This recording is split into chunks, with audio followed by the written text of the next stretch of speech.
Welcome back to ASD, A New Perspective, the podcast show where we help you understand what is going on in the mind of your child. And we always encourage you that growth for your child is possible. I'm Kat Lee, and in this podcast, Dr. Gutstein continues with a very serious subject, autism and suicide. Let's listen in. Now, what I say about RDI is we don't provide an autism treatment. That may sound very radical, but we don't do autism treatment. No. In fact, I think that's a very bad thing to do. What we do is we understand autism, people who have that, and we understand that because of no fault of anyone, right? They are unable, they don't get the benefit of a guiding relationship, what I call a mind guiding relationship, right? They lose that opportunity. And the rest then is, pretty predictable. And that our job is to, which is the mental growth environment, mental and self-growth environment. So our job is for each one of those people to provide that. The thing we do the same is the goal is the same, which is to provide those growth opportunities for everybody we see, if possible. But then we don't want to treat them as autisms, right? We have to then, and this is where the investment has to be up front, right? It can't be then we have a cookbook treatment for them, because each person's then going to be unique. The key is then we expend the resources up front and ongoing, but especially up front, to try to understand what is this person as a unique biopsychosocial entity. And oftentimes that will occur over time. We get a little glimpse of who they can be or what they need and as they develop, as they start to grow, we start to see more and more of them as unique entities, unique systems involved in a unique system, right? And we can tailor what we're doing based on that, right? And continue to support the development, curate whatever development of this mind-guiding relationship with their family, right? But it's not, we don't treat the autism itself because it doesn't make any sense, does it? We don't communicate to that person, right, that they're the same as everyone else who has autism, because they're not. They can be completely different in so many ways. It's not important to us, is it? No. What's important is that they have an opportunity, they have thousands of opportunities to develop those mental tools we need to thrive in complex dynamic environments, right? Adapting, right? To continue to grow, to continue to see challenges, right? Problems as challenges, obstacles as challenges. Continue to learn from those experiences so they can affirm themselves and also learn about themselves, their own vulnerabilities, their own resources, their own sense of resilience, their own ability to continue to cope with things and succeed, right? Their ability to develop different use their imagination to simulate different possible futures, possible pasts, make sense of things, to develop different mental frames so that they can say, well, I need to change my way of thinking. You know how last time I got stuck on this thing and I didn't look at the bigger picture, or I got too serious and I need to pull back, or I can get so worried and maybe I don't need to be worried this time, to have that self-awareness, to have those ability to change the mental frame, the mental, right, program that you would otherwise get stuck in and just continue to do, even though it's totally non-productive. So to be able to develop those multiple mental frames that they can adapt and use. And on and on and on and on, right? We have a lot of things that you could, that you can develop, including your mindsets, including your motivations for growth seeking, right? So our goals are common in that respect of the mental development, but not for each person to turn out to be a mathematician or a computer programmer or musician or whatever. We don't care, right? Or for each person to be, whether they're very social or less social, or wanting to be more of a risk taker, a little bit less. because what happens is what we start to see, and we tell people this, right, is that after they're starting to make progress, you more and more you start to see who they are. The autism, right, which has been the defense mechanisms because they haven't had that guiding relationship, because they haven't been able to grow, start to become less prominent. And what you start to see is them as people, as unique people. And they start to see themselves as unique people. Now, we don't want them to forget where they came from. And in fact, it's really important for as we talk to our young adults, they do share that. We share that with potential marriage partners, not necessarily with friends, but very intimate things of where they came from, but mostly with themselves. Well, look, here's where I was.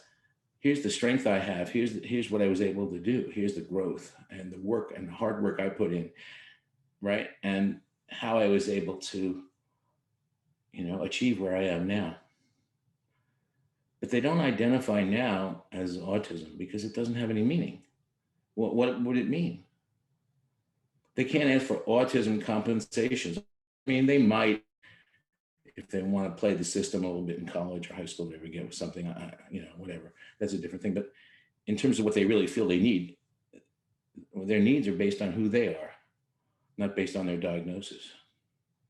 Because their needs are going to be very different. Right? Sometimes people have great fine motor ability, some people are terrible, like me. Some people will be more visual, their needs are going to be very, very different. But they develop a sense of awareness of themselves. You can't adapt if you don't know you, right? Because adapting is not losing yourself and becoming somebody different when the situation changes, right? It's recognizing what part of you remains constant and what part you're willing to, modify to be successful in a situation. There's always a balance. There's always a trade-off. There's always, a dialectic there when we talk about adapting, right? So where I'm getting to is that we need to do something. This is very compelling. Yeah, we can look at the fact that, only 15% of these folks who are called most successful, high functioning, are able to get full-time jobs in areas that have, and even the jobs for many are just not fulfilling jobs. They're not things that really fit them. They're things they had to do. There are exceptions I'm not talking about the RDI world, outside of that world, where people do find the niche and we hear about them, we read about them, it's great, but it's not common, right? So we could talk about that. We could talk about the lack of autonomy, of not being able to do for yourself or live in an which is interesting because these people, of course, they would know how to do a budget. They would know how to pay bills. They would know all those common life skills that are in the Vineland adaptive inventory, right? As if that's adaptation. They would know those things, but it won't matter because the world continues to throw curveballs at you, right? The world continues to be complex.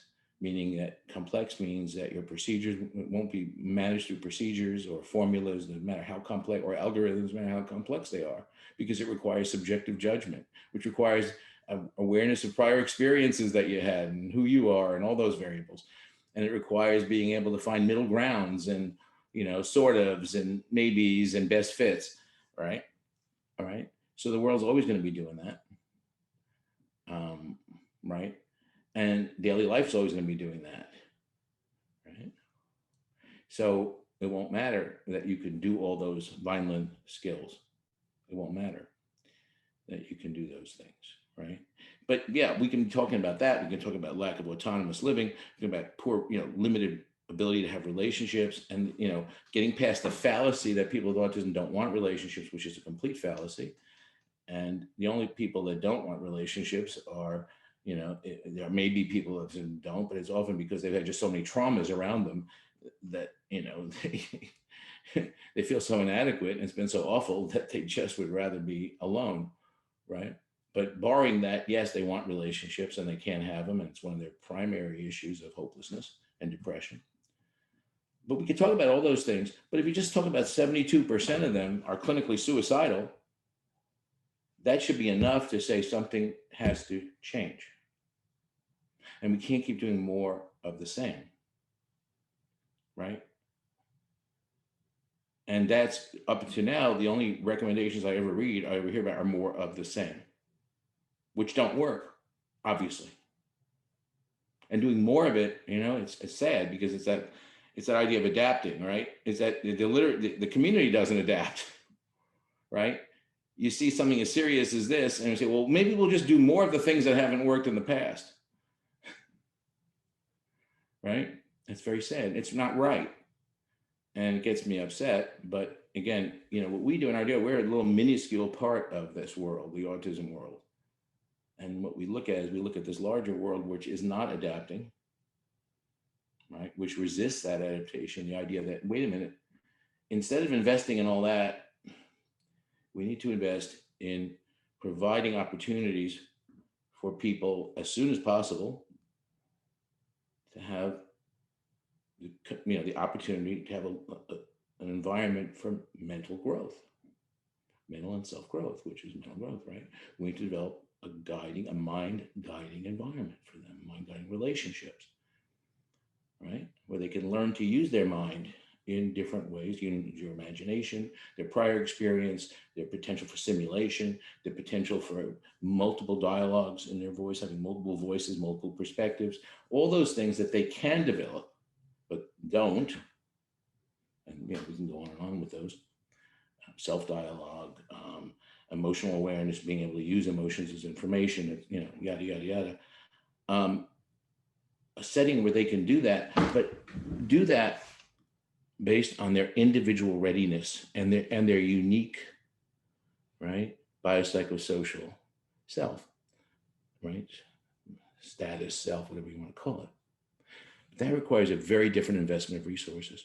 It requires an investment rather than for autism programs to have people with autism to be able to be understood as people, as unique individuals, to understand developmental readiness, to individualize their programs, their environment, right? So, and to continually monitor, right, their needs and to tailor it for their needs and to have people trained, not as technicians to deliver some kind of behavioral thing, but as more holistic, right, or systemic, right, in ways, so they can understand the needs of each person as much as possible, and as that unfolds, to develop, right, productive growth environments for those people, and to measure those things through their mental growth, right? So it requires a real dramatic paradigm change, right?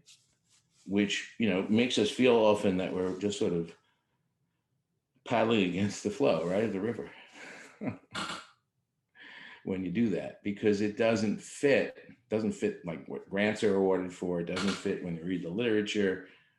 It doesn't fit how people think about intervention. It doesn't fit the outcome variables that people try to measure, right? But what it does fit the needs of preparing people so that when they get to be adults, when they get to be in the world, they don't feel like killing themselves. That's what it fits.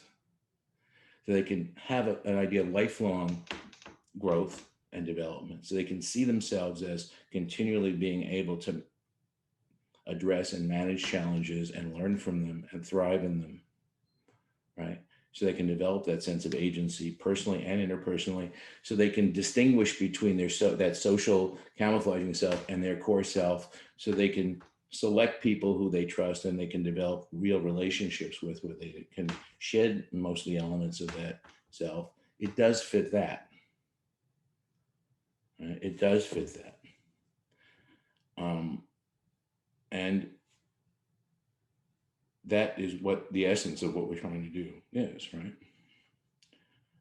That's what makes us, I believe, unique if we take that on. It also is part of in terms of addressing the larger autism culture, it makes us stand out, and sometimes in a way that confuses people or creates some enmity with them, or makes them, is the confusion, uncertainty, scratch their head, wonder why we're not delivering quantitative outcome data of their amount of vocabulary words they show, or things like that. By the way, we can do outcome research. It just takes a long time, and it takes people being dedicated to do it. But it means that as I've said for a while now, it also means that we're having to reconceptualize what the term autism means, right? It doesn't mean a series of specific mental disabilities, cognitive disabilities. It used to, it's funny because there a period following the initial Canner, we don't talk about Asperger anymore, but the initial Canner stuff, it sort of moved when the people in North Carolina, Mesabov and those people got into it, became associated with intellectual deficit, right? And I remember Gary Mesabov telling me that, Steve, what you have to realize is if you're dealing with, he used the word mental retardation, if you're working with autism, you have to realize that 90% of those people are going to have mental retardation, which didn't fit my experience at Texas Children's Hospital, but I said, well, he's the expert, he must be right. Right. And again, there's certainly people who achieve that diagnosis and have a whole variety of different significant neurological impairments that limit their learning ability, right? But they're very different from one another. We like to call them low functioning autism, which is, I think, another tragedy. I don't think they should be called, personally, given my background, I don't think they should be called autistic at all. I think they should be understood as much as possible. Their own neurology should be understood. Their own biopsychosocial social needs should be understood, not lumped together, because they're even more divergent than what we call the high functioning people. They're extremely diverse from one another. Like each person can be their own neurological syndrome. They can be so diverse in terms of their needs. When you lump them together with autism, again, what kind of growth environment you're going to provide, right? Right. And often they get even a shorter, shift of that, because people then assume they all need the same, whatever that is, thing, right? But that's an argument for another time. But so for years we thought of that, and then we changed. As we learned more, or whatever, we started to see that we start to use the term Asperger's syndrome. And then we found out that there are a lot of people who don't get the Asperger's syndrome, who look just in terms of their mental growth ability, or their IQ, I guess, is that more static intelligence abilities, were not very different from the people we were calling Asperger's. So we got rid of all that. And you can argue about the efficacy of that. I'm not that interested in it. But we began to see that what this group of people, what was interesting, or what was important about this group of people, was that on one level, they could learn to do complicated things. They could learn to operate in complicated ways. They could learn things like complicated flowcharts and procedures and formulas and things. But we moved from complicated to complex, and systems people make that distinction between complicated and complex. Complicated are things eventually you can just sort of put in a flow chart. Complex are things where you don't know what you're going to face when you get to point B. You can't put in a flow chart because there's a potential for an infinite number of things that could happen based on the forces that are involved. It's just too complex. There's too many potential interactions. It's like I talk about somebody being placed on 8 different medications, and they start to have side effects. But they're taking 8 medications. So you say, what the hell? How am I going to figure out what this is? A side effect? Is this a new illness? What is it? It's complex, right? Because there's too many interactive variables. You can't take it apart, right? And do a flow chart and say, well, it could be this, because they can interact in so many infinite number of ways, right? Well, a lot of the world is like that. But we found that these people could do complicated things. And that's what IQ tests measure, your ability to do sort of complicated things. But lo and behold, they didn't understand. We didn't use those terms, but we found, okay, when the world became complex and dynamic, meaning not only did you encounter those strange interactions, but the interactions kept changing. The amount of A and B and C and D was different as you move along, and new factors could come in, right? And other factors could leave and be emphasized, so that there was a dynamic quality. There was an ongoing variation quality within certain limits, not chaotic, but dynamic. And so when the world became complex and dynamic, the more the world was like that, the more these people, this group of people, were unable to be successful or effective, or to think in those ways, or use their minds in ways that could be successful in those places. Right now, obviously, most people don't talk in that way. It's my research and it's my work that's figured that out. Right. And of course, that's the key to adapting in the world, is being able to do that, to be able to operate in a complex. Frankly, I guess if the world was just complicated, you wouldn't really have much opportunity for growth, would you? Of anything, you would just learn to do a bunch of procedures and formulas, and then sometimes you would get new ones, right, updated like a computer, and get to those new ones. But there wouldn't be any sense of personal transformation or mental growth, or right, the way we think about growth or evolution, right? You just sort of add new programs on when you needed them, right? Sort of like in the Matrix, when in the movie, when they were suddenly got loaded with the helicopter flying program, right? When you knew that, it's complicated thing. What they don't talk about is, what about the judgment you need to be a helicopter pilot? It's experiential judgment. You can't just be a good helicopter pilot because I load you all the techniques of flying helicopters. There's a real flaw in that movie, but it's okay. It's fun. But, you're still going to have a big mess unless you just, fly in a very simple environment with nothing there. But that's not what they were doing. But the point is, it's sort of like that, right? You don't really need it in growth. You can just have programming, which is what we sort of do with people with autism. So we found out that there were this group of people that were, and then we started to redefine autism. You can look at most of the research. In fact, all the research now, it's with those people, because they fit the anomaly. They fit the sense of how come they're not doing well. I mean, the people have more neurological damage, we call low functioning. We understand why they're not doing so well, right? Their brains are damaged in certain ways. They're limited in certain ways. Now, there's sometimes you misdiagnose people who we think are quote unquote low functioning, really aren't, and they're able to.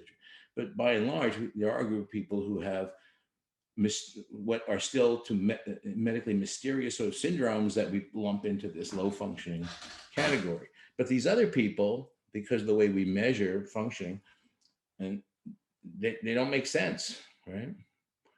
These high functioning people with autism don't make sense because they pass the IQ test, right? They have the language. And if you look at it that way, you say, well, they should be okay.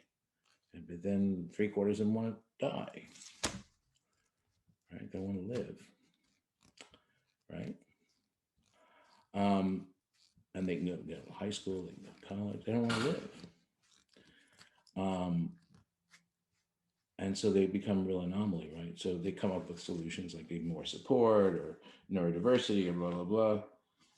And what they don't think about is the need to change the way we understand autism and the way we understand the mind and the brain, right? Which goes along with that, which is that developing a brain that can do complicated things is only partly sufficient in a complex, dynamic world. There's parts of the world that are complicated, where you need to do procedures and you need to do formulas and you need to certainly.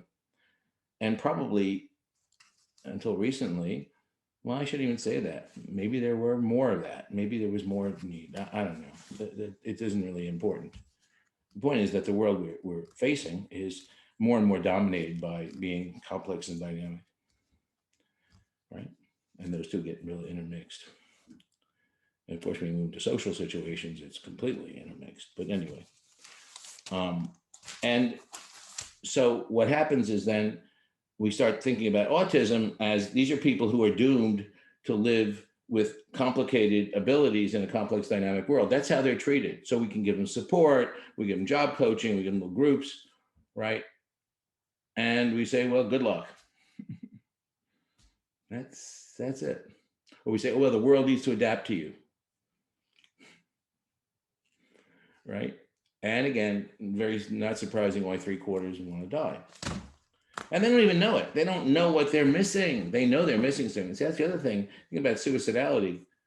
You know that you are inadequate in terms of the world, what the world requires of you. And you have never any idea of what it is and what you can do about it. And then if you think you're autistic, it's like, well, I guess I can't do anything about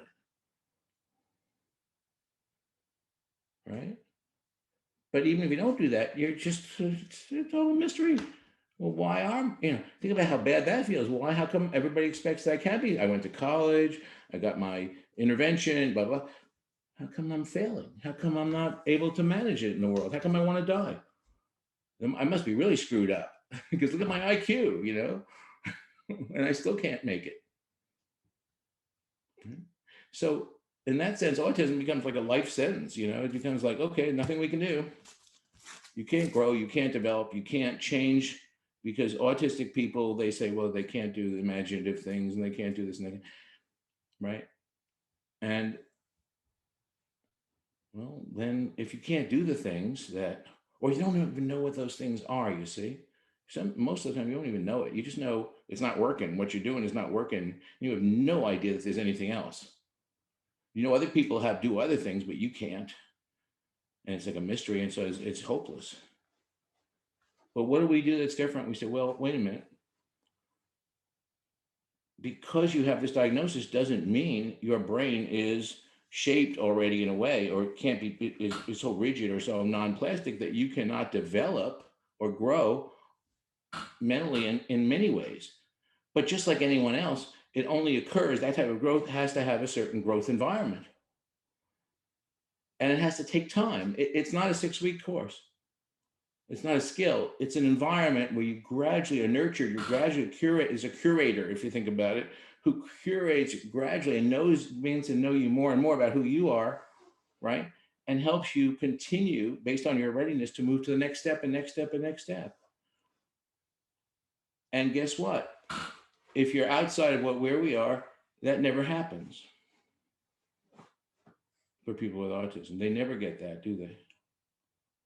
And they don't even know it's possible. So anyway, that's why I think it's useful to focus on even just one thing like that. Like, it's shocking, it's amazing, it's surprising, but it's not. And the point I want you to make is, it's not inherent in being autistic. It's got nothing to do. It is entirely due to the culture of how we manage and treat people with autism from early on. It's got nothing to do with a disorder.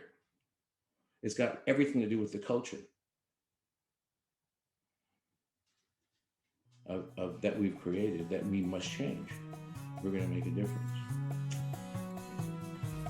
Thanks for joining us for this special edition of ASD, A New Perspective, the podcast show where we help you understand what is going on in the mind of your child. And we do encourage you that growth for your child is possible. I'm Kat Lee. See you next time.